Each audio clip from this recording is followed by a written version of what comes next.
Assalamualaikum warahmatullahi wabarakatuh. Perkenalkan, saya Muhammad Isra, NIM G0223301, Prodi Aquakultur Angkatan 2023. Pertama-tama, puji dan syukur kita kepada kehadirat Allah Subhanahu wa Ta'ala yang telah memberikan kita karunia berupa kesehatan, kesempatan,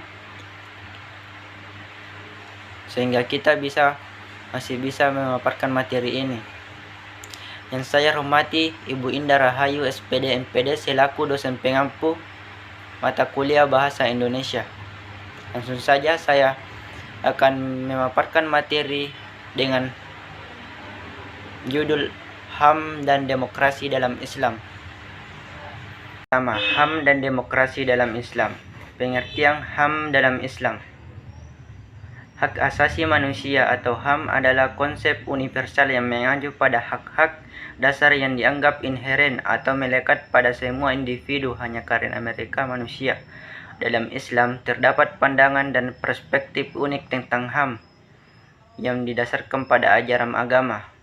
Yang pertama, hak kehidupan. Islam menghormati dan melindungi hak setiap individu untuk hidup. Tidak seorang pun boleh membunuh atau melanggar kehidupan seseorang tanpa alasan yang jelas dan sah menurut hukum Islam. Dalam Al-Quran, Allah berfirman, "Barang siapa yang membunuh seorang manusia, kecuali karena membunuh orang lain atau melakukan kerusakan di muka bumi, maka seolah-olah dia telah membunuh semua manusia." Dalam surat Al-Maidah ayat 32. Yang kedua, kebebasan beragama. Di dalam Islam, kebebasan beragama ditegaskan dan diakui sebagai hak asasi manusia. Tidak ada paksaan dalam agama dan setiap individu memiliki kebebasan untuk memilih keyakinan, praktik, dan pengekspresian agama mereka sendiri. Dalam Al-Quran, Allah berfirman, "Tidak ada paksaan dalam agama." Dalam surah Al-Baqarah ayat 256.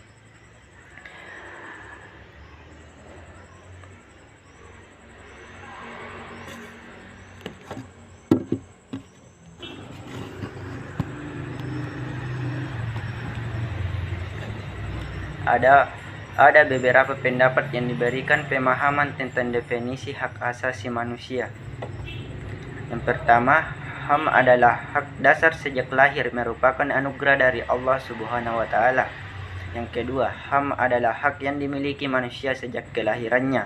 Yang ketiga, hak adalah hak yang melekat pada diri manusia. Tanpa hak itu, manusia tidak dapat hidup secara layak. Yang keempat, HAM adalah seperangkat hak-hak yang melekat pada hakikat dan keberadaan manusia sebagai makhluk Tuhan yang Maha Esa. Secara umum, HAM adalah hak secara inheren melekat dalam diri manusia, yang tanpanya manusia tidak dapat hidup sebagai manusia.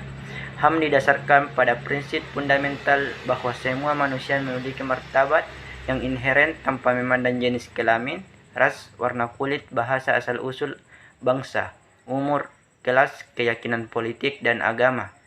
Semua orang berhak menikmati haknya tersebut. Kedua, pengertian demokrasi dalam Islam. Demokrasi dalam Islam merupakan sebuah konsep yang mencakup prinsip-prinsip demokrasi yang ada dalam sistem politik Islam. Konsep ini menggabungkan prinsip-prinsip demokrasi dan ajaran-ajaran Islam yang meliputi persamaan, keadilan, partisipasi rakyat, konsultasi, dan kebebasan individu. Dalam Islam, konsep demokrasi berakar pada prinsip keadilan dan musyawarah. Islam mengajarkan bahwa setiap individu memiliki hak-hak yang sama, termasuk hak untuk berpartisipasi dalam pengambilan keputusan politik dan sosial.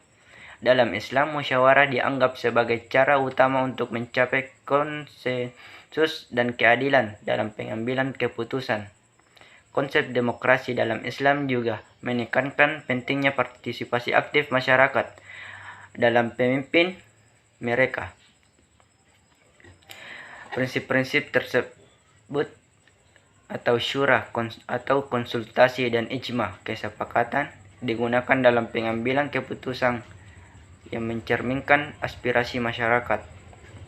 Selain itu, Islam juga mendorong adanya perlindungan hak asasi manusia termasuk kebebasan berpendapat, beragama, dan berserikat. Yang ketiga, implementasi hak asasi manusia dan demokrasi dalam negara-negara Muslim. Contoh-contoh penerapan HAM dan demokrasi dalam beberapa negara dengan mayoritas penduduk Muslim. Ada beberapa contoh penerapan hak asasi manusia atau HAM dan demokrasi dalam beberapa negara dengan mayoritas penduduk Muslim, antara lain Indonesia. Sebagai negara dengan mayoritas penduduk Muslim terbesar di dunia, Indonesia telah menerapkan prinsip-prinsip HAM dan demokrasi dalam konstitusinya.